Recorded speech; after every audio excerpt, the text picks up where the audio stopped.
Few people throughout Eastern State's history accomplished what Stephen De Ayala was able to do in just a few years during the 1890s. De Ayala's contributions to Eastern State highlight a mastery of design and engineering that changed the penitentiary forever. His work was admired by countless people attending one of the most celebrated events of the 19th century. Today, we're highlighting the contributions of Stephen De Ayala.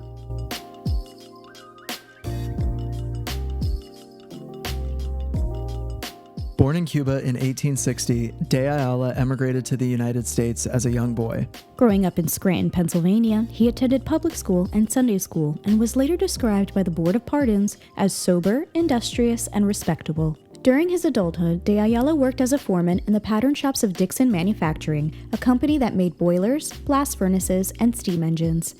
On October 15, 1891, Stephen De Ayala shot and killed his wife, Ida, during an argument. The couple's children and Ida's parents were present, as were many others. He was tried, found guilty of second-degree murder, and sentenced to 11 years and 6 months at Eastern State Penitentiary.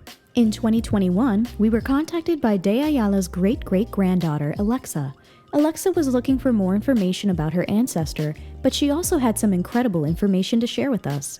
He had designed and supervised the build of Cell Block 11. My father would always tell this story about one of my relatives, my great-great-grandfather, who murdered his wife because he thought she was having an affair. I just started looking on Ancestry and started looking into it a little bit more, and lo and behold, there's all these details. I started looking on the website and learning more about Eastern State Pen. Because my great-great-grandfather was incarcerated there, and then we went to go visit it to see the cell block, but also to see the rest of the prison, and that was really cool. I later found out that the replica of the prison was featured at Chicago's World Fair in 1893, which I think is amazing.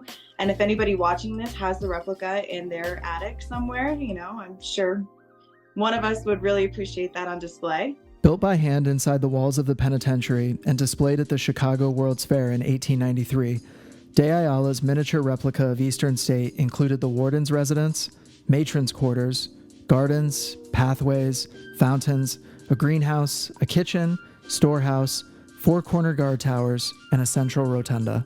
27 million people, about the population of Texas, attended the Chicago's World's Fair, and many of them likely viewed De Ayala's work. Importantly, the model contained 10 cell blocks, the total number existing within Eastern State's 30-foot walls at the time. By 1894, the penitentiary was so overcrowded that prison administrators added an 11th cell block to accommodate the expanding population in a facility designed to separately confine all its prisoners. Warden Cassidy remarked in his journal, "There are now 1,249 prisoners and only 750 cells." Throughout the summer of 1894, Eastern State's Board of Inspectors mapped out nearly every detail of the new block. It should be situated between cell blocks 2 and 3, extending from the central hub eastward. It would stretch for 350 feet, contain 33 cells, and cost no more than $50,000. To make room for the new building, land needed to be cleared. The old blacksmith shop and horse stable had to be demolished and rebuilt elsewhere on the property. Additionally, a new boiler house and boiler were required, quote, the present one being condemned. Though meticulous in their record keeping, the inspectors left out one critical detail of the new cell block. Who would design it? When you visited, what was it like to be in that space that was designed by your great-great-grandfather? It was interesting to walk into a place that he once was, that's 2 hours from home. Something that he took the time to design, and it really made me wonder what was going through his mind while he was designing this. Did he know that the prison was as important in its day as it was? Did he know that he would be part of its history? While all construction work was performed by the men incarcerated at Eastern State, designing and overseeing the work of major projects was typically reserved for prison administrators and outside experts. That a prisoner would be selected to design a cell block signals a degree of trust and respect rarely shown to incarcerated people. During Eastern State's time and in prisons today, it would have been uncommon for a prisoner to influence their design. Writing of Cell Block 11 in November of 1894, the Board of Inspectors reported, "When it is finished, it will be the best piece of work on the earth. Surely it will be the best work that has ever been accomplished in any prison in the world. This statement reflects the significance of De Ayala's design and sheds light on how prison officials viewed the new structure.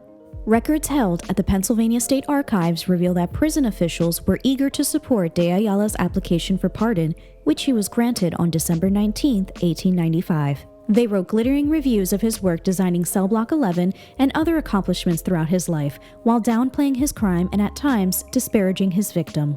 After leaving Eastern State, De Ayala's condition deteriorated as he suffered from substance abuse and mental illness. According to the court records, he was supposed to go back to Cuba, but there's more notes on my end that show that he never did. He never followed up with that, or if he did, it was for a very short time period and then he came back. He was supposed to stay in Cuba, but he did come back, and I believe he lived more in New York. He actually lived to about 83 years old. He actually went into some mental institutions in New York City, which is actually where he died. And I believe that he's buried in New York, but we have not found his gravesite yet. De Ayala's contributions to Eastern State are still visible today. Every year, tens of thousands of visitors walk through Cell Block 11, unaware of his story or his impact on the penitentiary.